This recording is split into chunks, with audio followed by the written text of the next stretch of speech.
తేనె తెలుగు యూట్యూబ్ ప్రేక్షకులకు స్వాగతం సుస్వాగతం. కళారంగంలో ఎన్నో ప్రదర్శనలు ఇచ్చి నిరంతరంగా కళాసేవ చేస్తున్నటువంటి కళాకారులు ఎంతో మంది మన తేనె తెలుగు ఛానల్ ద్వారా మీ ముందుకు తీసుకొస్తున్నాం. మరి ఈరోజు గుంటూరులో ఉన్నటువంటి ప్రముఖ కళాకారుడు, నంది అవార్డులు గ్రహీత అయినటువంటి పెద్దలు మన ముందున్నారు. కేవలం కళాకారుడే కాదు, వృత్తిరీత్యా ఫిజికల్ డైరెక్టర్. అంటే ఆరోగ్యమే మహాభాగ్యం అనేటువంటి మన నినాదాన్ని, సూక్తిని, ఆర్యోక్తిని ఎంత మనము యూటిలైజ్ చేసుకోవాలా, ఆరోగ్యాన్ని ఏ విధంగా కాపాడుకోవాలనేటువంటి పెద్దల మాటలను తూచా తప్పకుండా పాటించాలనేటువంటి ట్రైనింగ్ ఇచ్చేటటువంటి పెద్దలు మన ముందున్నారు. మరి కేవలం ఆరోగ్యమే కాకుండా ప్రేక్షకులను కూడా ఆనందింపజేయాలనేటువంటి ఈ కళారంగంలోకి వచ్చినటువంటి వారితో ఈ కళాభిషేకాన్ని మీ ముందుకు తీసుకొస్తున్నాం. మీరందరూ మన తేనె తెలుగు ఛానల్ సబ్స్క్రైబ్ చేసుకోవాలని పదే పదే మిమ్మల్ని అభ్యర్థిస్తున్నాం. మరి ఎంతమంది అంటే మన కళాకార రంగంలో కూడా చాలామంది ఒకరిని చూస్తే ఒకరిని ఓర్చుకోలేనటువంటి, ఒకరి పాటను చూస్తే ఇంకొకరి పాటను మెచ్చుకోలేనటువంటి హృదయాలు కూడా ఉన్నాయి. ఏది ఏమైనా ఎప్పటికో ఒకసారి మనలో మార్పు వస్తుందని, రావాలని కోరుకుంటూ మన తేనె తెలుగు ఛానల్ ఖచ్చితంగా సబ్స్క్రైబ్ చేసుకోవాలని మనస్ఫూర్తిగా ఆశిస్తూ ఈ కార్యక్రమాన్ని మొదలుపెడతాం. సార్ నమస్తే సార్. సంతోషం సార్. మీరు మీ స్వీయ పరిచయాన్ని మా ప్రేక్షకులకు తెలియజేయండి. అంజనప్ప గారు ఈరోజు ఎంతో శ్రమించి చాలా దూరం నుంచి మరి కళాకారుల కోసం ఒక వేటగా వచ్చారు ఇక్కడికి. ఆ నేపథ్యంలో వాస్తవంగా ఈరోజు నేను ఇంటర్వ్యూ ఇవ్వవలసినటువంటి వాడిని కాను. ఏదో యాక్సిడెంటల్గా I met him, he accepted to take a interview. That is my boon. So నన్ను గురించినటువంటి చిన్న పరిచయం. కళల కాణాచి, ప్రకాశం జిల్లా వేటపాలెం మా స్వగ్రామం. వేటపాలెంలో మేము చెప్పుకోవాలంటే గర్వంగా డివి సుబ్బారావు గారు, టి శ్రీరాములు నాయుడు, పృథ్వీ వెంకటేశ్వర్లు రికార్డిస్టులు. వాళ్ళిద్దరు కూడా టి శ్రీరాములు, పృథ్వీ వెంకటేశ్వర్లు ఆ రోజుల్లో రామాంజన యుద్ధం, భీమాంజన యుద్ధం చాలా రికార్డిస్టులు వాళ్ళు, డివికి పూర్వులు. మరి వాళ్ళని చూస్తూ మరి మేము పైకి వచ్చాము. 1974లో డివి గారు ప్రథమంగా మొట్టమొదటి నాటకం హరిశ్చంద్ర నాటకాన్ని వేటపాలెం వెంకటేశ్వర దేవాలయం ప్రాంగణంలో ప్రదర్శించడం జరిగింది. ఆ సందర్భంగా ఊరు మొత్తం కూడా చాపల మీద కూర్చొని చలిలో దుప్పట్లు కప్పుకొని చూసినటువంటి నేపథ్యం నా కళ్ళకి, ఇంకా నేను ఇంటర్మీడియట్ చదువుతున్నటువంటి టైం అది. అట్లానే కళ్ళకి అట్లా కట్టినట్లుగా ఉంది. ఆయన పద్యాలు త్రూఅవుట్ హరిశ్చంద్రుడు. ఆ రోజున భానుమతి గారు, మరి చంద్రమతి, ఆంజనేయ శర్మ గారు నక్షత్రుడు మరి ఎంతో గొప్పగా ఆడినటువంటి నాటకాన్ని చూసి మొట్టమొదటిసారిగా నేను ప్రేరేపించబడ్డాను ఆయన చేత. తర్వాత ఆ నాటకం మస్తిష్కంలో బాగా నిక్షిప్తమయ్యి ఇప్పుడు అదే ఆలాపనలో ఉండేవాడిని. ఇంటర్మీడియట్ చదువుతున్నా అదే ఆలాపనలో ఉండేవాడిని. తర్వాత డిగ్రీ చదివేటువంటి టైంలో 73, 74, 75 ఆ ప్రాంతంలో నేను పొలం నుంచి వస్తున్నా. ఇంకొక వ్యక్తి కూడా పొలం నుంచి వస్తున్నాడు. ఆయన చేతిలో ఒక కర్ర, నా చేతిలో ఒక కర్ర ఉంది. మేము అడవి అంటాం మా యొక్క పొలాలని. నేను ఏనాడు నడిచినావు అంటూ పద్యం పాడుకుంటూ వస్తున్నా. అబ్బాయి అబ్బాయి అబ్బాయి ఆగు, వస్తున్నాను, నేను కూడా వస్తున్నాను అని చెప్పి ఆ మనిషి దగ్గర రావటం, ఏది మళ్ళా పాడు ఆ పద్యాన్ని అడగటం, నేను ఆ పద్యాన్ని పాడటం. ఇవి ఎవరు నేర్పారు నీకని అడగటం. ఆయన ఎవరు నేర్పేది ఎంతగా, మా ఊర్లో డివి సుబ్బారావు ఉన్నాడు కదా, డివి సుబ్బారావు నాటకం చూసాం, మొట్టమొదటి నాటకం. ఆయన మొత్తానికి పిచ్చి పట్టించాడు. మేమంతా ఆ పిచ్చిలో నేను కూడా ఒక పిచ్చోడిని. అయ్యా ఎవరబ్బాయి నువ్వు అన్నాడు. నేను పరాని నరాల శెట్టి సుబ్బారావు, ప్లేబ్యాక్ సింగర్ కుమారుడు. మా అన్న కొడుకువే కదరా నువ్వు అన్నాడు. డివి సుబ్బారావు ఆయన డివి సుబ్బారావు. సరే అక్కడి నుంచి ఇంటికి ఇద్దరం కలిసి వచ్చాం అడవి నుంచి. మా నాన్నగారు ఆ పంపు దగ్గర స్నానం చేస్తున్నాడు.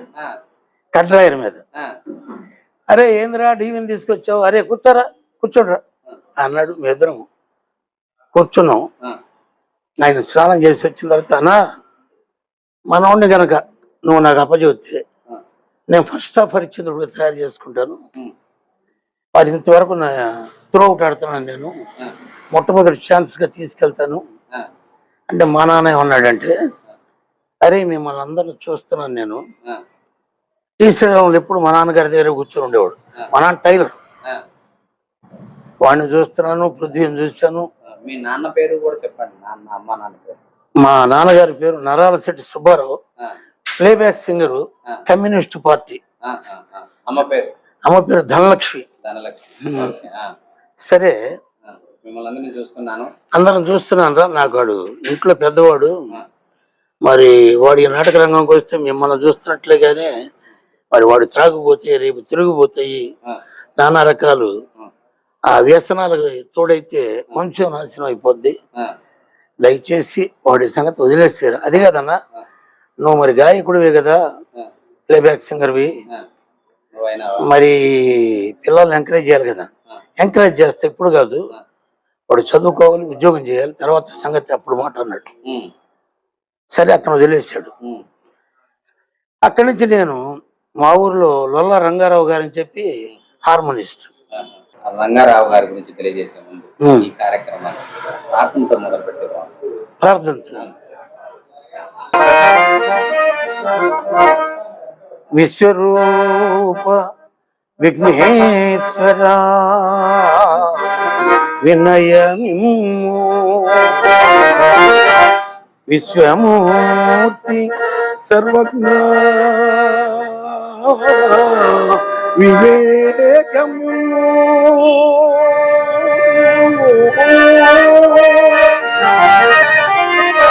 విశ్వవిఖ్యాత గజముఖ విఘ్నరాజ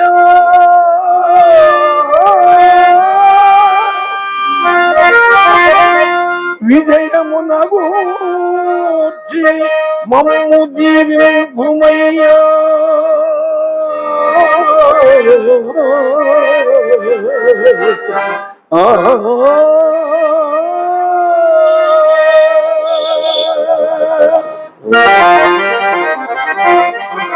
కళ్యాణం.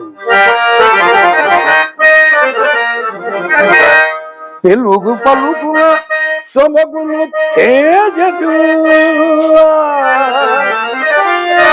సరస సంగీత సుస్వర జరులు వంగా,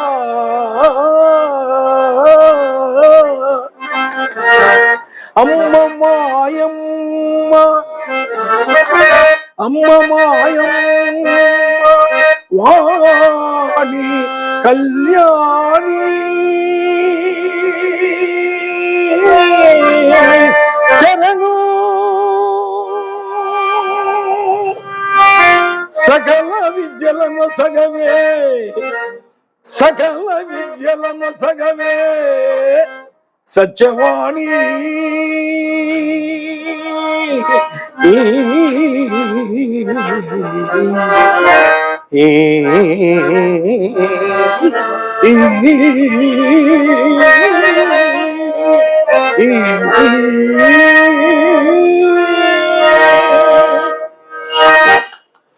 చాలా సంతోషం సార్. ఈ రెండు తేట గీత పద్యాలు నేను రాసినటువంటి పద్యాలే. మీరు రాసినటువంటి ఓహో, నేను 8 నాటకాలు రాశాను. వాణి కళ్యాణి.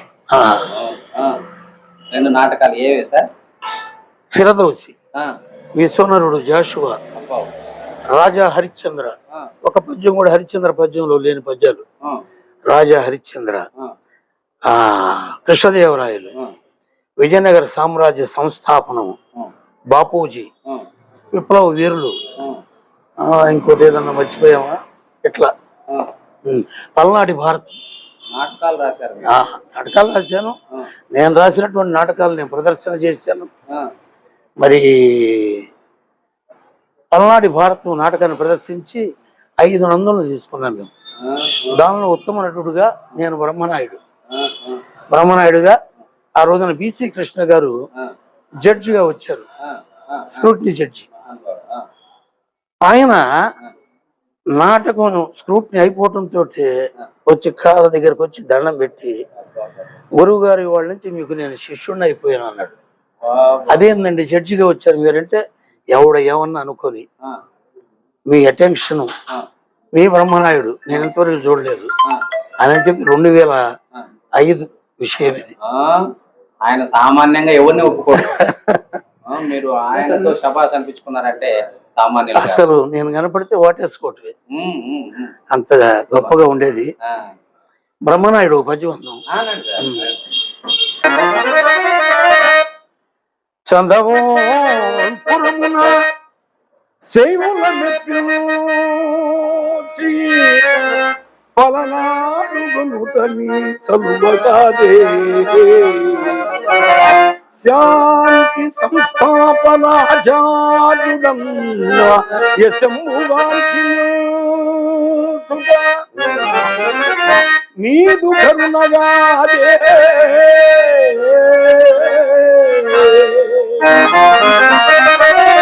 ధర్మము 4 పాదములన్నడు పల్ల సచివుండనౌట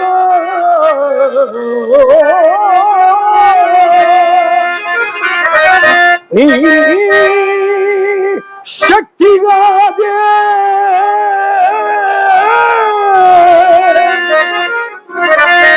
సర్వమానవులు ఒక చాపకూడు భుజించి కలసి మెలగుట నీదు కలిమిగాదే అట్టి నీదయనేటికి ఇట్లంతరించి అన్నముల పోరాటమవతరించి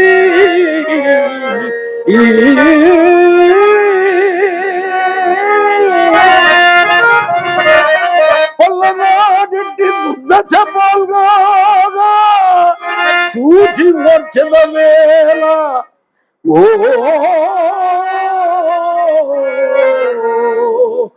సృజన వినుత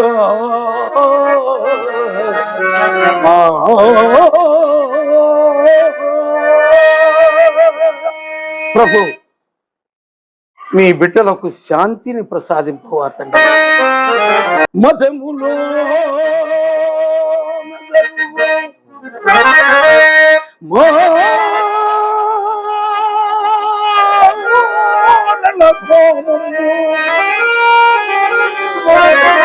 కులములో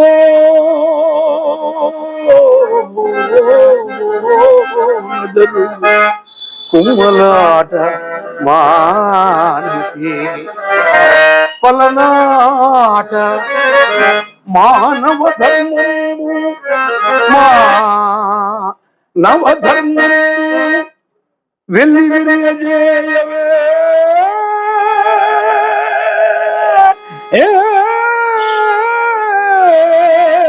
కృపా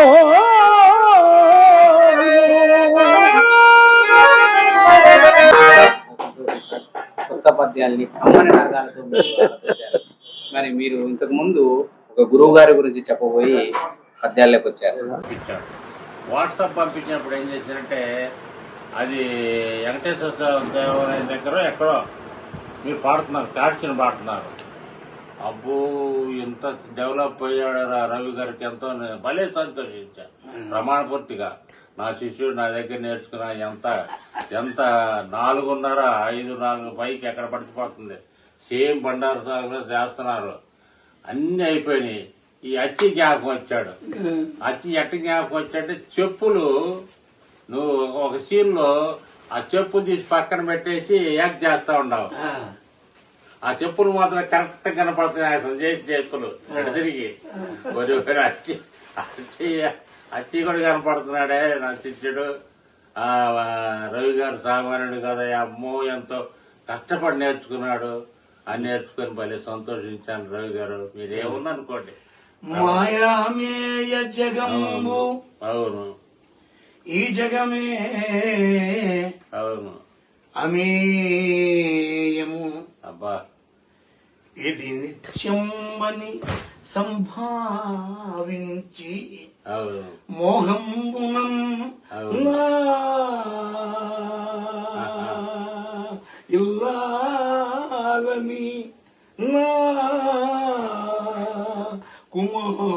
కుమారుడని అవును. ప్రాణం ఉండునందాక ఎంతో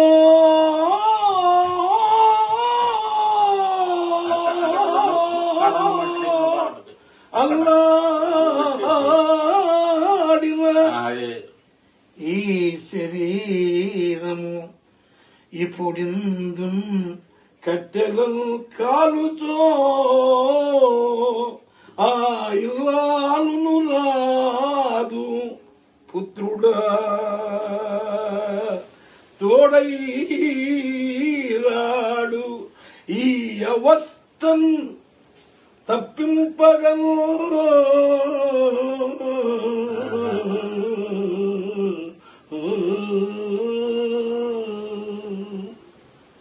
ఇది మహావిచిత్రమైన ప్రకృతి. ఎన్నో ఏండ్లు గతించిపోయినవి, అవును. ఎన్నో ఏండ్లు గతించిపోయినవి, కానీ ఈ శ్మశాన స్థలిం కన్నుల్ మోడ్జిన మందభాగ్యుడు ఒక్కడే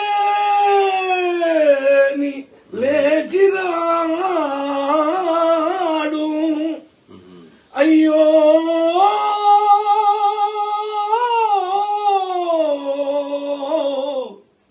ఎన్నాళ్ళీ చలనంబులేని శయనంబు ఏ తల్లులల్లాడి అల్లాడిరో గదా కన్నీటంబడి కాగిపోయినవి నిఖంబిందు పాషాణములు. నాటక రంగంలోకి నేను bachelor of physical education Osmania యూనివర్సిటీలో చేసి, ఎంఏ ఆంధ్ర యూనివర్సిటీలో చేసి, ఎంపీడి మహారాష్ట్ర మరత్వాడ యూనివర్సిటీలో చేసి, ఎన్ఐఎస్ పంజాబ్లో చేసి, నేషనల్ ఇన్స్టిట్యూట్ ఆఫ్ స్పోర్ట్స్లో, ఆంధ్ర క్రైస్తవ కళాశాలలో ఫిజికల్ డైరెక్టర్గా చేరిన తర్వాత చాలా కాలం వరకు నాటకాల జోలికి పోలే. నేను ఏదో పాడుకుంటున్నాను ఇంట్లో. ఈలోపు నాకు బండారు రామారావు గారి క్యాసెట్ దొరికింది. బండారు రామారావు గారి క్యాసెట్ దొరికింది. నేను ఇల్లు కట్టిస్తున్నాను బ్రాడీపేటలో. ప్రతిరోజు రాత్రి అర్ధరాత్రి పూటదాకా వింటూ పడుకోవటం భలే ఆనందం కలుగుతుంది. రామారావు గారి బాణి, డివి సుబ్బారావు గారి బాణి మర్చిపోయాను నేను. ఈలోపు 1998లో ఆంధ్ర క్రైస్తవ కళాశాలలో తుర్లపాటి వారు, నేను సహాధ్యాయులు. నేను ఫిజికల్ డైరెక్టర్, ఆయన తెలుగు పండితుడు. ఆయన ఏదో ఒకరోజు కాటుకు పూసుకొని వస్తే, ఏం మాస్టారు మీరు ఏం చేస్తుంటారు, కాటుకు పూసుకున్నారని మీరు సాయిబులా అని అడిగా. భలే వాళ్ళే సార్, నేను దుర్యోధనుడు. నేను ఎప్పుడు చూడలేదు మిమ్మల్ని అంటే. మేము వాస్తవంగా మాస్టర్ అప్పటికే సుప్రసిద్ధులు, నేను చూడలే. అది నా తప్పే. కారణం ఏంటంటే మా వేటపల్లి వాళ్ళు రామాంజనేయ యుద్ధం, హరిశ్చంద్ర తప్పితే రెండు నాటకం చూడటానికి ఇష్టపడరు. అందుమే చూడలేదండి. అంటే నేను ఇట్లా పద్యాలు పాడాలండి, ఎవరన్నా ఒక గురువు గారు ఉంటే చెప్పండి. రామానుస్వరి అని చెప్పి బండారు రామారావు గారికి వాయించారు అని చెప్పి అతన్ని పరిచయం చేశాడు. అప్పుడు మా నాన్నగారిని పిలిపించి, గుంటూరు మరి నేను నాటకాలు ఆడాలి, ఇప్పుడు నేను సెటిల్ అయ్యాను, పిల్లలు కూడా పుట్టారు, మరి నేను ఆడాలంటే ఆయన 3 షరతులు నా చేత చేయించాడు. నంబర్ 1, పారితోషికం నువ్వు తీసుకోకూడదు నాటకం ఆడితే. నంబర్ 2, ఈ ముండలు ముఠాకోరులు ఎవరిని చూసినా తల్లిని చూసినట్లే ఉండాలి నాటక రంగంలో. 2, 3 త్రాగుడు ఉండకూడదు, అప్పు ఇవ్వకూడదు, అప్పు తీసుకోకూడదు, చేస్తే దానం చేయాలి.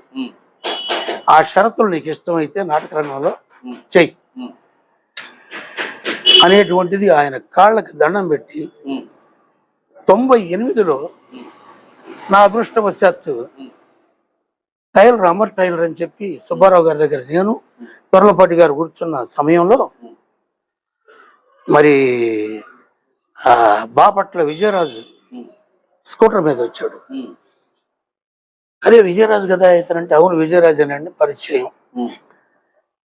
ఆ రవి గారు ఇతను మండారామారావు గారు పద్యాలు పాడుతున్నారు, వేట పనులు, అదే మాకు కావాలా ఇప్పుడు అవసరం అని చెప్పి అతను కూడా హార్మోనిస్ట్ సుబ్బారావు గారు వెళ్ళి అక్కడ హార్మోనియం స్టార్ట్ చేసి ఇలాగ పద్యం అని మండారామారావు గారు పడతి యవ్వతవి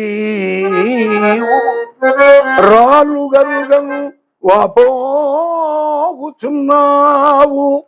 నీ కొడుకెద్దానగతించే నీకు చుట్టములు లేరా ఎట్లు చనుదించితివి అర్ధరాత్రమున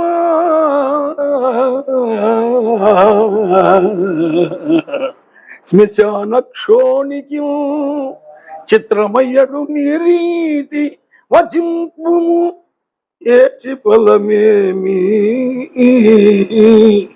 ఊరటం ఉందుమా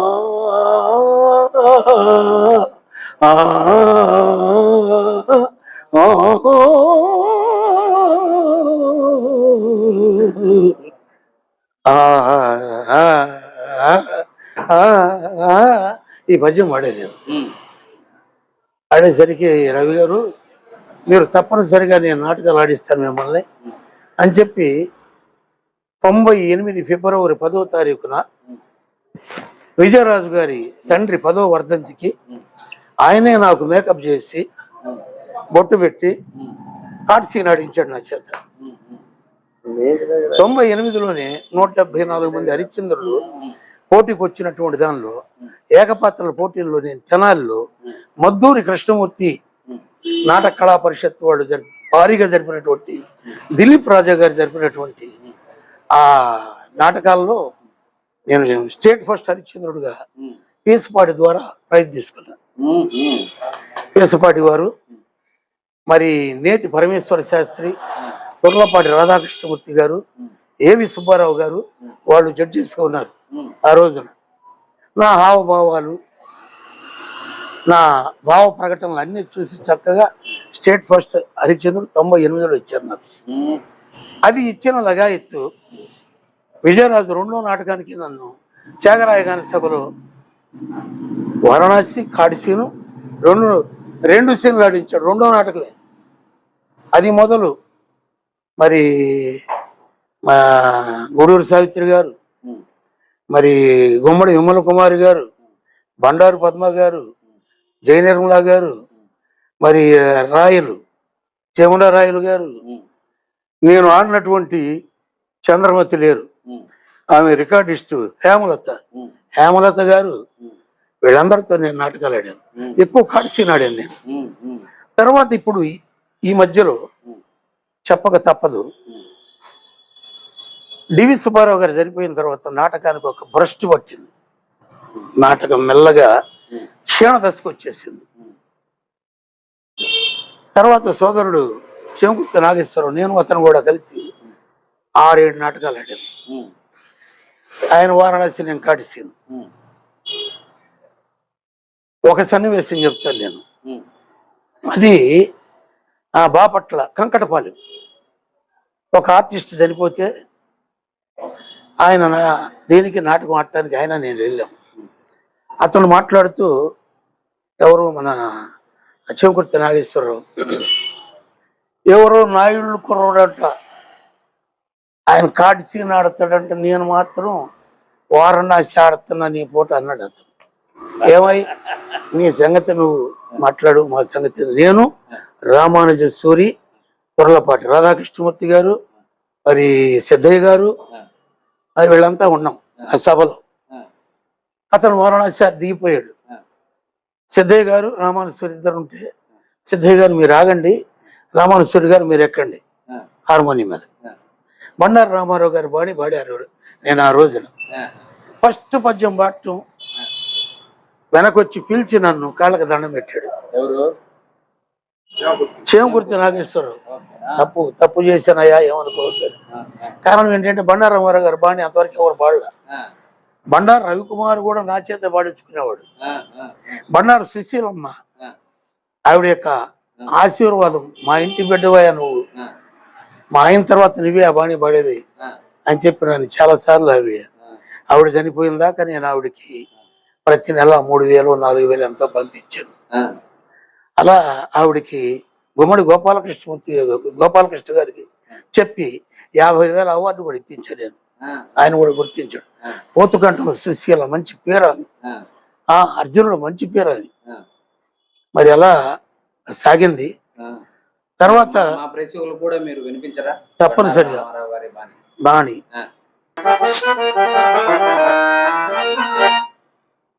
అహో సురాభండమా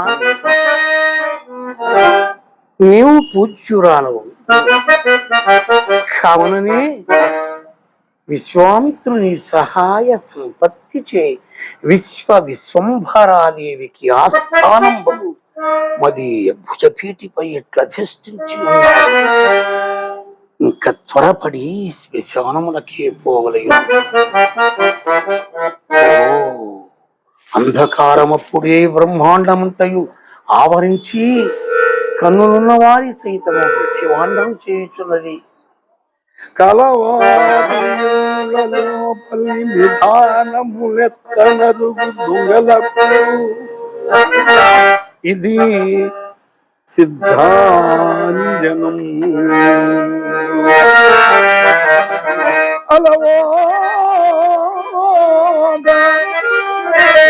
అలటి పిట్టలం బట్టి వేటాడు వాడు కములకు పాడి పంట మసనంబులో నయో పెసలారు శాకిని ఢాకిని తతుల చుట్టాల సురభి మగలం ఊరు కలిచి చెగి అంటుగాండ్రగైతరాడు పులటల తార్పు గట్టే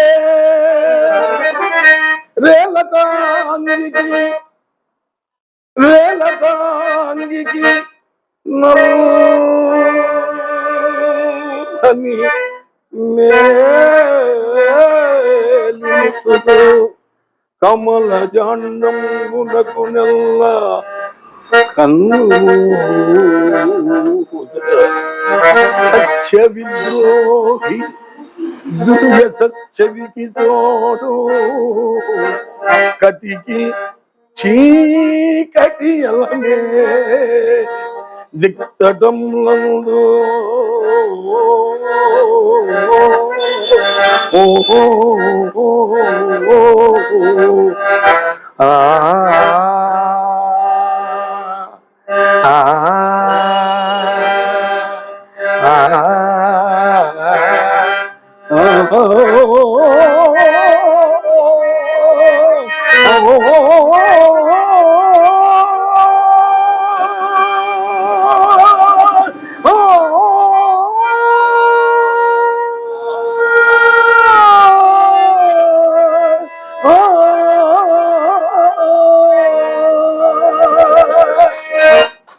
అహో ఈ శ్మశానమునందెచ్చట చూచి నన్ను క్రాబోలు బ్రహ్మరక్ష సమూహం విధి ఘోషించుతుండే రుకుల క్రమంబు కాబోలు వీరు విగత జీవ బాంధవులు అడలుచుండిరి మహోర్తోరవముల కాబోలు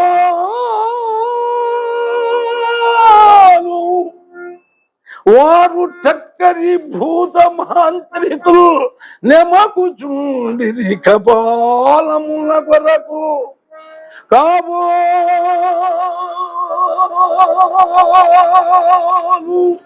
అది పిశాచి బంధమ శ్రేణి పొల్లంపు పువ్వంపు పంతి సాగే చెట్లు చున్నవి కాబోలు చితులలోన కాల్పు పబడ్డెడు శవాల కంకాల సమితి ఎట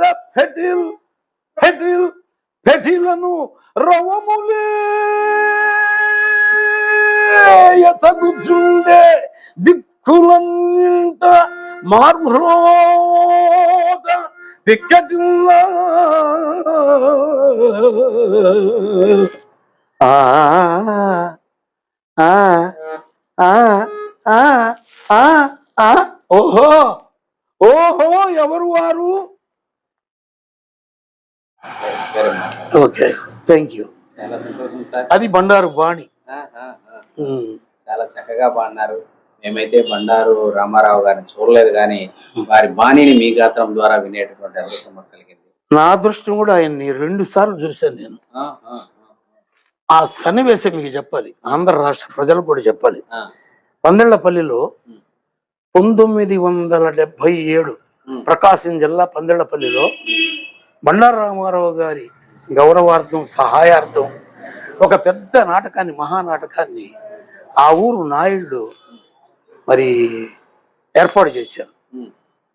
కొన్ని వేల మంది ప్రేక్షకులు పొగనారు దొడ్లు అంటే పెద్ద ప్లేస్లో ఒక స్టేజ్ వేసి వేల మంది కూర్చున్నటువంటి తరుణంలో డివి సుబ్బారావు గారు తొలి హరిశ్చంద్రుడు, మలి హరిశ్చంద్రుడుగా బండారు రామారావు గారు.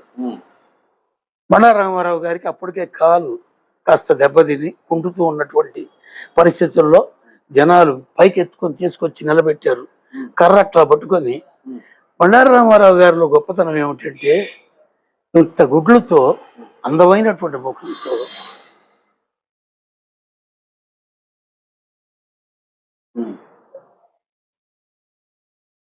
అట్లా ఒక్కసారి చూస్తే జనాలు మొత్తం ఆయనలోకి వచ్చేవాళ్ళు. 4 పద్యాలు పాడిన తర్వాత మీ తరువాత హరిశ్చంద్రుడు ఎవ్వరు అనేటువంటి ప్రశ్న ప్రేక్షకులు వేశారు.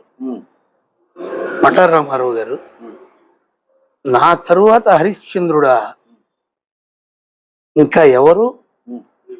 తమ్ముడు సుబ్బారావే, డివి సుబ్బారావే, ఇంకెవరున్నారు? 1977లో డిక్లేర్ చేశాడు అతను. చేస్తే మేకప్ దుడుచుకున్నటువంటి డివి పెట్రోమాక్స్ లైట్ వెలుతురులో ఆ జనాల్ని అట్లా తప్పించుకుంటూ ముఖం తుడుచుకుంటానే వచ్చి బండారు రామారావు గారి కాళ్ళ మీద పడబోయాడు. బండారు రామారావు గారు కాళ్ళ మీద పడకముందే ఆయన అట్లా పట్టుకొని ఇద్దరు ఒకళ్ళకొకళ్ళు చూసుకున్నారు. అట్లా చూసుకొని పట పట పట పట కన్నీళ్లు, ఇద్దరు కళ్ళల్లో నీళ్లు ఎందుకు ఏడ్చారు ఎవరికి తెలియదు. జనం పిన్ డ్రాప్ సైలెన్స్. ఒక 5 నిమిషాలు నాటక రంగం ఒక నిశ్శబ్దాన్ని పాటించింది. అట్లా వాటేసుకొని దండం పెట్టుకుంటా దేవి ఏడ్చుకుంటా స్టేజ్ దిగిపోయాడు. ఆయన పేరు అనౌన్స్ చేస్తుంది. అది బండారు రామారావు గారికి డివి సుబ్బారావు గారికి ఉన్న కనెక్షన్. బండారు రామారావు గారు కింద అన్నాడు పద్యాలు, డివి సుబ్బారావు గారు మరి అన్ని పైన అన్నాడు. అందుకని సక్సెస్ అయ్యాడు. పైగా డివి గాత్రం మంచి గాత్రం, బండారు గాత్రం సన్న గాత్రం, అది కూడా మంచి గాత్రమే, సన్న గాత్రం. అది వాళ్ళిద్దరిలో తేడా. ఇప్పుడు అడగండి. తరువాత ఇంకొక సన్నివేశం చెప్పాలి మీకు. నేను తమ్మలపల్లి కళాక్షేత్రంలో హరిశ్చంద్ర నాటకం ఆడే టైంలో మన బండారు రామారావు ఫస్ట్ హాఫ్ ఆడినటువంటి నాంచారయ్య, తమ్ముడు నువ్వు రామారావు గారి బాణి కూడా పాడుతావంట, బండారు రామారావు గారిని డివి సుబ్బారావుని కలిపి నాకు హరిశ్చంద్ర నాటకం వినిపించు, నేను ప్రేక్షకులు కూర్చొని ఉంటాను అన్నాడు. నేను ఆ ప్రయోగం చేస్తున్నటువంటి టైంలో సగం నాటకంలో ఎక్కడో నుంచి ఓ పెద్ద నవ్వు, అరే ఆపరా వస్తున్నా. ఇతను ఎవరు అయ్యా బాబు? చూస్తే ఆచంట వెంకటరత్న నాయుడు. ఆచంట వెంకటరత్న నాయుడు గారు ప్రేక్షకుల్లో నుంచి నడిచి స్టేజీ పైకి ఎక్కి ఒక దండ తీసుకున్న నాకు దండ వేసి ఆ దండకున్నటువంటి ఆ ఫ్లవర్ పెటల్స్ తీసి రమేష్ చల్లి ఈరోజు రవికుమార్ దెబ్బకి ఆంధ్ర రాష్ట్రంలో ఉన్నటువంటి డిస్కో హరిశ్చంద్రులు మట్టి గరిచారు రా నీ దెబ్బకన్నాడు. డిస్కో హరిశ్చంద్రులు జబ్బలు జరుచుకునుట, ఓహో ఓహో ఓహో అని అరవటం, ఎన్ని పోయినరా. ఒక బండారిని, ఒక మల్లాదిని, ఒక శివశ్రీని, ఒక బందరు డీవీని, ఇంతమందిని చూశాను నేను నీలో, నీ యాక్టింగ్లో. నీకు ఎప్పటికైనా నేను గండపిండేరు వేస్తాను అని చెప్పి ప్రామిస్ చేస్తే జనాలు ఓ బ్రహ్మాండంగా చప్పట్లు. ఆ రోజున నాకు హార్మోనిస్ట్ యజ్ఞనారాయణ మీకు తెలిసే ఉంటుంది. యజ్ఞనారాయణ ఆ రోజు హార్మోనిస్ట్. అదేవిధంగా నాకు 2000లో ఆచంట వెంకటరత్నాయుడు గారు, తొర్లపాటి కుటుంబరావు గారి అధ్యక్షతన గుంటూరులో మరి జీవిత సాఫల్య పురస్కారం యువ కళావాహిని వాళ్ళ ద్వారా తీసుకున్న టైంలో నా కాలుకి గండపిండారం దొరికాడు. ఆచంట వారు నా కాలు గండపిండారం దొరకటం నేను గర్వంగా ఫీల్ అవ్వట్లేదు, కానీ కళామ తల్లి ముద్దు బిడ్డగా నేను ఎంతో గర్విస్తున్నాను. అంతటి అందుకనే నాకు పద్మశ్రీ కంటే ఎక్కువ అది. ఏ అవార్డు కోసం నేను ఎప్పుడు ప్రాకులాడ. అమెరికాలో తానాకి 4 సార్లు ఆడాను నేను, కాడిసీను హరిశ్చంద్రుడుగా. అట్లానే బాటాలో, బాటా అంటే బే ఏరియా తెలుగు అసోసియేషన్, వాళ్ళకి పల్నాడు యుద్ధం నేర్పి పల్నాడు యుద్ధంలో నేను బ్రహ్మరాయుడు ప్రదర్శన చేశాను. అలాగే కృష్ణదేవరాయలు నేర్పి నేను కృష్ణదేవరాయలుగా ప్రదర్శన చేశాను. మరి ఎన్నో నాటకాలు బాటాకి. తర్వాత APTA American progressive Telugu association, నేను కృష్ణదేవరాయలు కాటిసేను ఆడాను. అలాగే నా సోదరుడు గుమ్మడి గోపాలకృష్ణ గారు ఆ రోజున కృష్ణుడు పాత్ర ఆడారు. అది అట్లాంటాలో ఆడాము మేము. ఫిలడెల్ఫియా, అట్లాంటా, ఒక చోట కాదు, అట్లా అమెరికాలో దేవుడి దేవల్ల మంచి పేరు తెచ్చుకున్నాం. వాళ్ళు పారితోషికాన్ని ఆఫర్ చేసిన నా సిద్ధాంతం అండి, కళామ తల్లికి సేవ చేయడం కోసమే నేనున్నాను. నా తండ్రికి ఇచ్చిన వాగ్దానం ప్రకారం ఎర్ర నయా పైసా కూడా తీసుకునని సొంత విమాన ఖర్చులతో నా సొంతంగా హోటల్స్ లో ఉండి నాటకాలు ప్రదర్శించాను నేను. ఇంతవరకు నేను 10 పైసలు తీసుకోలే. నేనే ఎన్నో వేల రూపాయలు నాటక రంగానికి, కళాకారులకి చాలా మందికి సహాయం చేశాను. చాలా మందికి. మీరు చేసినటువంటి కొన్ని కళాసేవలు గురించి కళాసేవగా చెప్తే నేనేమంటానంటే, నాటకాన్ని నాటకంగా ప్రదర్శించాలి, భేషజాలు లేకుండా, బడాయి లేకుండా. ఆ రోజు నాటకంలో పరకాయ ప్రవేశం చేయనటువంటి వాడు నటుడు కాడు. ఎవరు బాణి అయినా తీసుకోండి, నీది కూడా కొంత ఉండాలి దానిలో, అంతే కదా.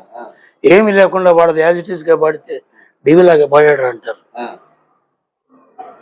లేకపోతే ఇంకొక ఏవి సుబ్బారావు గారి లాగా పాడారు అంటారు. అందుకని చెప్పి ఈ ఆఖరి రోజుల్లో నాటకం నాశనం అవుతున్నటువంటి తరుణంలో త్రూఅవుట్ నాటకం ఆడాలి అనేటువంటి నేపథ్యంలో రత్నశ్రీ అద్భుతమైనటువంటి నటి, ఈరోజు చంద్రమతుల్లో అంతటి చంద్రమతి అంటే ఉన్నారు లేరని నేను చెప్పను కానివ్వండి, గొప్ప చంద్రమతి, చాలా చక్కని కోఆపరేషను, ఆ సాత్వికం. నేను ఒక మాట చెప్పుకుంటా, ఏ చంద్రమతికైనా నాటకంలో ఏడవద్దు. నాటకంలో హరిశ్చంద్రుడు ఒక పద్యం చెప్పాడు ఫస్ట్ హాఫ్ లో, లాస్ట్ పద్యం చెప్పాడు, ఆ కల్ప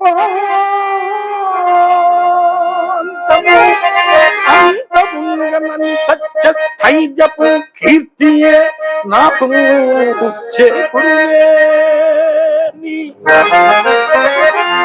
ఏ ఇడుములైన కోరి జన్మాంతమెంతో కౌతూహల వృత్తి చే అనుభవి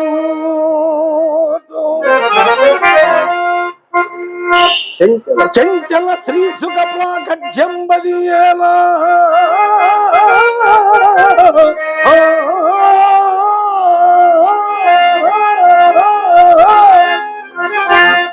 నిశ్చల యశోవల్లభ్యమే లేనిచో ఆ ఓ, ఆ, ఆ. ఈ పద్యం పాడిన తర్వాత హరిశ్చంద్రుడు ఏడ్చేది ఏంటి, చంద్రమతి ఏడ్చేది ఏంటి, హరిశ్చంద్రుడు ఒక మాయల పక్కన బుడబక్కులను చేసి ఫస్ట్ హాఫ్ లో హరిశ్చంద్ర నాటకాన్ని గురించి కూడా మాట్లాడాలి నేను. హరిశ్చంద్ర నాటకంలో నక్షత్రకుడు పొద్దున నీ మొగమెంత జూచిన పుట్టదు అన్నం అనేటువంటి పద్యం ఉన్నది. అది తప్పు. వలజేపల్లి లక్ష్మీకాంత కవి గారు మరి నక్షత్రుడుగా ఆడుకోవాలి కాబట్టి, పద్యాలు కావాలి కాబట్టి వరుస పద్యాలు రాసుకున్నారు. నాకు ఏమి హరిశ్చంద్రుడు మాట్లాడకుండా అన్ని ఆయనే పాడుకున్నాడు. అలాంటి కొన్ని తప్పులు. ఇంకొక తప్పు ఏమిటంటే అసలు ఎందుకు పెట్టాలి ఆ పద్యం, పొద్దున నీ ముఖం ఎంత. అందుకనే ఫస్ట్ పద్యం ఏంటది, ఎవరు హరిశ్చంద్రుడు నక్షత్రుడు అలయక గుళ్ళు గోపురములన్నీ చూచడంతో పత్రములు సాక్ష్యములు ఎలా కావలిగను నిత్య స్థిరమైన నా వాక్కునకు అన్యధాత్వం ఎప్పటికైనా సంభవింపదు కదా, సచేతరములకు నా మానసం గొప్పదయ్యా నక్షత్రేశ్వర అంటాను నేను. అంటే నీ సత్యమే అక్కడికి వెళ్ళిపోతాడు. ఈ మధ్యలో ఈ పద్యాలు, ఈ రెండు పద్యాలు ఎగిరిపోతాయి. అంటే హరిశ్చంద్రుడిని కింద పడేసేటువంటి వ్యవహారం. నెక్స్ట్ మీరు బిడ్డలా కనిపించు వారలే, దానిలో కూడా హరిశ్చంద్రుడు అతని కాళ్ళు పట్టుకోవాల్సిన పని లేదు. కులీన వంశంలో పుట్టినటువంటి వాడు ఎవడు కూడా కళ్ళమటి నీళ్లు పట్టుకోడు, కాళ్ళు పట్టుకోడు. మరి వీరబాహుడు నాకు అక్కర్లేదు బాబాయ్ అని కాళ్ళు ఇట్లా ఇట్లా పెట్టి ఎట్లా నుంచి ఉంటారు, అంటే కాళ్ళు పట్టుకోమని. అవన్నీ పిచ్చి పనులు. తర్వాత దంతావడముపై బలవంతుండక్కడ నిలిచిన పద్యం భార్య నమ్ముకున్నప్పుడు జరిగింది, అయిపోయింది. ఇక అతనికి కావాల్సింది భత్యం. భత్యానికి ఎంత ఇచ్చా తీసుకుంటాడు అతను. మళ్ళా దంతావడంపై బలవంతుడొక్కడైనటువంటి పద్యం ఏమిటి, తప్పు ఆ పద్యం. అందుకని చెప్పి నేను రాసినటువంటి రాజా హరిశ్చంద్ర నాటకంలో ఆ తప్పులని, అంటే ఆయన్ని అంత గొప్పవాడిని నేను సవరించడం కాదు కానివ్వండి, ఆ రోజుల్లో ఎట్లనో జరిగిపోయినవి అవి, ఎవరు మాట్లాడాల సాహసం చేసి. ఈరోజు విమర్శలు వచ్చినా నేను మాట్లాడక తప్పలేదు. ఎందుకంటే ఎన్నో నాటకాలు బండా రామారావు గారిని కానీ, డివి సుబ్బారావు గారిని కానీ, మరి కేవీ రెడ్డి గారితో పాటు కలిసి ఆడాను, చెమకుర్తితో పాటు కలిసి ఆడాను, ఇంతమంది ఆడాను. కాబట్టి అవి సరి చేసుకుంటూ ఇప్పుడు నాటకాన్ని కొత్త పందాలో ఆడుతున్నాను నేను. త్రూఅవుట్ నాటకం. చెప్పండి. ఎన్నో విషయాలు అసలు నాటక రంగంలో ఉన్నటువంటి లోటుపాట్లు అన్నింటినీ గురించి కూడా. ఇంకొకటండి, ప్రతి ఒక్కడు వాడు పిహెచ్డి చేయకుండా డాక్టరేట్ తీసుకుంటాడు. ఆ డాక్టరేట్లు ఎందుకు తీసుకున్నారు నాకు తెలియదు. మరి అటువంటి వాళ్ళు ఎంతమందో వెళ్ళటం, కొనుక్కోవటం, డాక్టరేట్ పెట్టుకోవటం, ఏమొస్తుంది దానికి? ఇప్పుడు నేను ఫిజికల్ ఎడ్యుకేషన్లో, స్పోర్ట్స్ సైకాలజీలో 5 సంవత్సరాలు కష్టపడి చదివి నాగార్జున యూనివర్సిటీ నుంచి డాక్టరేట్ తీసుకున్నాను. మరి నేను తీసుకున్న పిహెచ్డికి వాల్యూ లేకుండా పోయింది ఈ రోజున. ఎవడన్నా డాక్టర్ రవికుమార్ అంటే ఓహో ఆ డాక్టర్ అయి ఉంటాడులే అని లెక్కేస్తున్నారు. అదొక తప్పు ఈ రోజుల్లో జరుగుతున్నటువంటి. చిన్న మాట, బెజ్జం రత్నకుమార్ గారు, అబ్బో, అలాగే సీమకుర్తి గారి గురించి మీ అభిప్రాయం? బెజ్జం రత్నకుమార్ గారు చాలా గొప్ప గాత్రం. రత్నకుమార్ గారు ఆ రోజుల్లో డివి సుబ్బారావు గారికి పోటీగా వచ్చినటువంటి నాటక సమాజంలో విజయరాజు, మరి రత్నకుమార్ గారు, పోతే ఆయన పేరు మల్కారెడ్డి తర్వాత వచ్చినట్టు ఉంటాడు, ఆయన పేరు ఎస్ మోహన్ రావు గారు, నక్షత్రం టాప్ ఆంధ్ర రాష్ట్రానికి. వాళ్ళతో వచ్చారు వాళ్ళు. డివి సుబ్బారావు గారు వచ్చేసరికి ఆ రోజుల్లో ధరణికోట ఆంజనేయ శర్మ, మరి భానుమతి, వీళ్ళతో మన రమణారెడ్డి, ఈ ట్రూప్తో బాగా ఎక్కువగా ఆడాడు. ఆ నాటకాలు చూశాను. రత్నకుమార్ గారు చాలా గొప్ప గాత్రం. అయితే డివి సుబ్బారావు గారి యొక్క గాత్రం ముందు కుడి ఎడమల్లో ఎడమైంది అది. అంత గొప్ప గాత్రం రత్నకుమార్ గారిది. తర్వాత ఎవరన్నారు? చేమకుర్తి నాగేశ్వరరావు గారిది ఎంత గొప్పవాడు అంటే చేమకుర్తి నాగేశ్వరరావు సినిమా సంగీతాన్ని చక్కగా తీసుకొని ఈ నాటక రంగానికి ఎక్కడ కావాలో అక్కడ ప్రయోక్తం చేసుకుంటూ అతనిలో గొప్పతనం పైన ఎంత బలుగుతుందో కింద కూడా అంతే బలుగుతుంది. చాలా గొప్ప గాత్రం అది. అలా నాటక రంగంలో డివి సుబ్బారావు సగం పార్ట్ ఈయన సగం పార్ట్ ఆడినటువంటివి కూడా నేను చూశాను. మరి కళారంగానికి చాలా గొప్ప సేవ చేశారు వాళ్ళు. కాకపోతే వాళ్ళ అలవాట్లను బట్టి మరి త్వరగానే వెళ్ళిపోయారు. అంతా 50 సంవత్సరాల లోపు వెళ్ళిపోయారు వీళ్ళంతా. బళ్ళారామారావు గారు 48, 49 డివి దాదాపు. మొలకారెడ్డి కొత్తగా వచ్చిన రోజుల్లో రామానుజ సూరి నా నాటకాన్ని అతనికి ఎదురుగా కూర్చోబెట్టి చూపించారు. అరే రవికుమార్ ఆడుతాడు, నాటకం చూడు ఒకసారి. బంగారు కొండ అనేటువంటి పాట రామానుజూరి గారు నేను నంది నాటకోత్సవాలకి ఆడినప్పుడు నా కోసమే రాశాడు అతను. ఆ పాటని నేనే ప్రథమంగా దాన్ని ప్రయోక్తం చేసింది. తర్వాత దాన్ని మొలకారెడ్డికి నేర్పా నేను. ఆ రోజుల్లో మొలకారెడ్డి కూడా నన్ను ఒక గురుతుల్యుడిగా అన్నాని చాలా బాగా చూసుకునేవాడు మొలకారెడ్డి కూడా. అట్లా నేను మొలకారెడ్డి మీద సీనియర్. నన్ను ఈ నాటక రంగానికి తీసుకొచ్చినటువంటి వాడు మాత్రం విజయరాజు. సంతోషం. మీ అనుభవాలు మాతో పంచుకున్నందుకు మరి మా తేనె తెలుగు కల్చరల్ చారిటబుల్ ట్రస్ట్ ద్వారా మీకు వచ్చిన ప్రశంసా పత్రం. అలాగే అసలు నేను పద్యాలు ఏం వాడలా, ఏయో అన్ని ఉదాహరణలు చూపించాను. Thank you. అంజనప్ప గారు, ఈ రోజు మీతో కలిసి నేను మరి ఈ ప్రోగ్రాం చేయటం నా అదృష్టంగా భావిస్తున్నాను. అనుకోకుండా. అవునవును సార్, మీరందరూ కూడా ఒక చెయ్యండి. Okay sir. మరి ఓ కళామ థ్యాంక్ యూ వెరీ మచ్. కళకాలం వర్ధిల్లాలని కోరుకుంటూ ఈ కార్యక్రమం. Thank you. 3 కంకణాలు వేసారు నాకు, ఒకటి కాదు.